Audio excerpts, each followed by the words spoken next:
19వ శతాబ్దం తెలుగు సాహిత్యం చీకట్లో ఉంది. ప్రాచీన కావ్యాలు చెదలుపట్టి తాళపత్ర గ్రంథాల రూపంలో మూలనపడి ఉన్నాయి.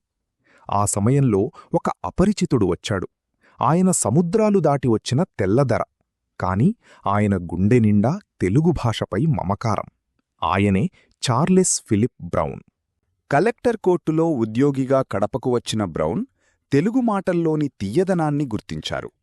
అప్పటికే అంతరించిపోతున్న వేమన పద్యాలను సేకరించడం ద్వారా ఆయన తన ప్రస్థానాన్ని ప్రారంభించారు. స్వంత డబ్బుతో పండితులను నియమించి తాళపత్ర గ్రంథాలను కాగితంపైకిక్కించి వాటిని పరిష్కరించి ముద్రణకు సిద్ధం చేశారు. తెలుగు నేర్చుకోవడం కష్టమనుకునేవారికి బ్రౌన్ ఒక వరం. ఆయన రూపొందించిన తెలుగు ఇంగ్లీష్ నిఘంటువు నేటికీ ప్రామాణికం.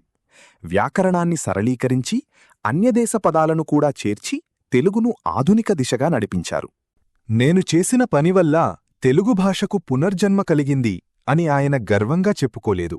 కాని వసుచరిత్ర, మనుచరిత్ర వంటి కావ్యాలు నేడు మనకు అందుబాటులో ఉన్నాయంటే అది బ్రౌన్ దొర భిక్షే.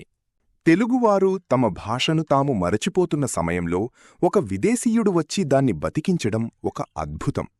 తెలుగు భాష ఉన్నంతకాలం బ్రౌన్ పేరు చిరస్థాయిగా ఉంటుంది. భాషా ప్రేమికుడిగా, పరిశోధకుడిగా తెలుగుజాతి గర్వించదగ్గ మహామనిషి సిపి బ్రౌన్. ఆయనకు మన నివాళులు.